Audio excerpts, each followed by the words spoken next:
Mwese ndabaramukije amahoro y'Imana ndabaha ikaze gukurikira kahise ku Burundi ndetse n'aka karere muri kino gihe abantu benshi bavyifuza tushimira kandi abadukurikirana abatwandikira abakora subscribe canke s'abonner mwese turongeye kubashimira tubabwira ko ico ari kimwe mu kudushigikira kugira ngo dushobore kubandanya tubashikiriza ibijanye n'ibitazwi mu mateka bitazwi muri kahise ku Burundi ndetse na kano karere bitavurwa canke usanga bivugwa gutandukanye kandi by'ukuri ari abantu babayeho aho usanga hari abavuga ngo uyu nuriye ntibabayeho ngo nivyo abantu bafatiyeko bakiyobagiza yuko ari abantu bakomokako kandi abo bantu bakomokako baba bazi byinshi ariho gusa bataba bararonse aho babivugira cyangwa ngo bahabwe umwanya wo kubivuga.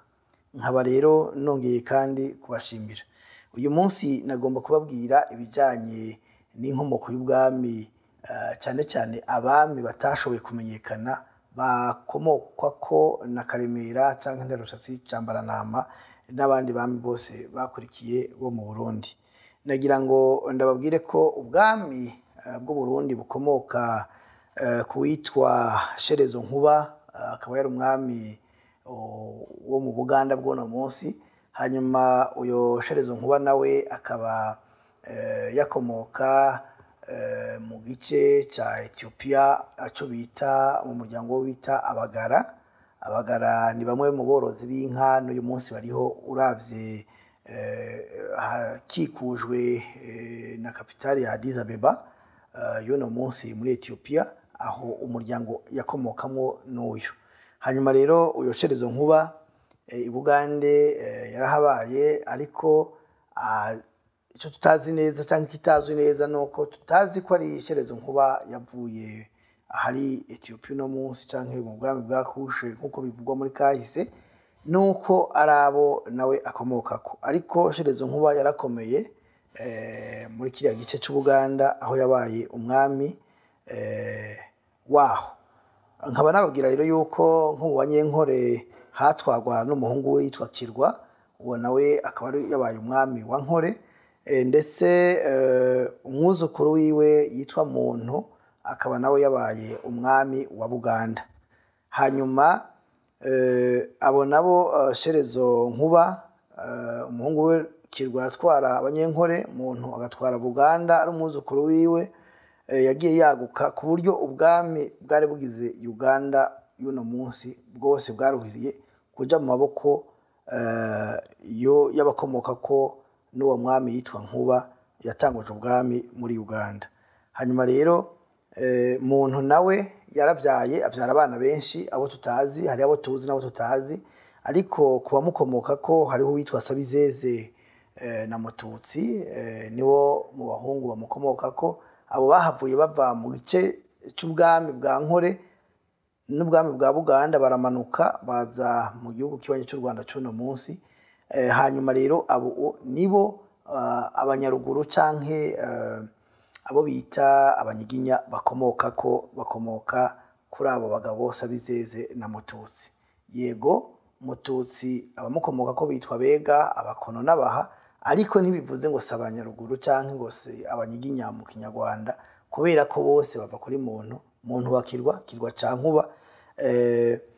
Nkaba mvuga rero yuko abo akenshi muri kahise ko muri kano karere ntibavugwa, ariko nagenda babwire yuko nk'uyo Kirwa kubera ko abavuka kuri Kirwa babaye birangirire canke abantu bahambaye muri kano karere muri bya bihugu by'abucucikirane bwinshi canke ubwami bwinshi bwa kera, nibo batwara ahantu hanini. Muzokumva mu mvyino muri bino bihugu hariho imvyino nyinshi zivuga kuri Kirwa, bivuze ko Kirwa batevye bageraho bamugereranya n'ahantu aho kumugereranya aho kuvuga ko ari umuntu. Ariko nagira mbwira abantu benshi bibesha yuko Kirwa yari umuntu, yari umwami, kandi abamukomoka ko baragwiriye ni nabo bakomotswe ko cyane cyane ubwami bwatwaye mu Rwanda n'ubwami bw'i Burundi.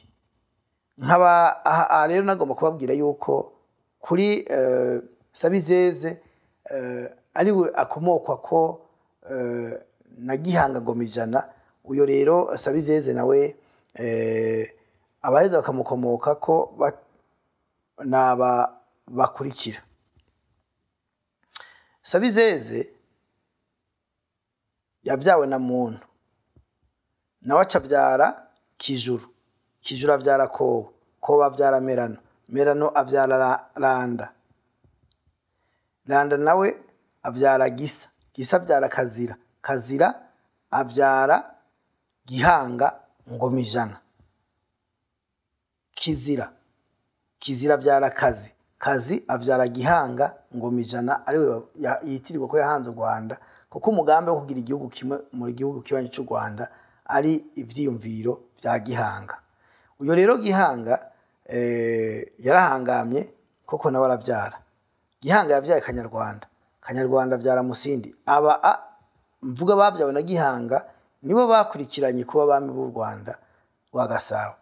Gihanga rero yavyaye Kanyarwanda, Kanyarwanda avyara Musindi, Musindi avyara Ndahiro, Ndahiro avyara Ndoba, Ndoba akaba ari we Zuba akomokako, ndetse na Karemera bahurira ngaha kwa Ndoba. Hanyuma Ndoba rero yavyaye Nyamuhanzi, Nyamuhanzi avyara Sinzi, Sinzi rero niwe yavyaye Karemera. No kuvuga ngo ubwami bw'u Burundi buhera kuri Karemera bwinjiye buvuye mu cyo bita no munsi u Rwanda, aho niho Karemera aca atangura kuba umwami. Ntare Karemera rero nawe avyara Ntwero nk'umwami, Ntwero asubirirwa na Jabwe, Jabwe asubirirwa n'umuhungu wiwe yavyaye ku mugore wa Nsoro ariwe Cambarantama. Hanyuma Cambarantama nawe abamukomotseko nuwo bita Birindamuka, haba Birindamuka nawe umwami yamukurikiye yitwa Mutabazi, Mutabazi yasukurikiwe na Nkomati, Nkomati asubirirwa na Kibogora, Kibogora asubirirwa na Nyaburunga, Nyaburunga nawe asubirirwa na Mutamo, Mutamo yasubiriwe na Nyarushamba. Hanyuma Nyarushamba nawe yasubiriwe na Kivimira ariwe Semuganza Shamba. Hanyuma Kivimira yasubiriwe na Kavuyimbo ariwe Ndagushimiye.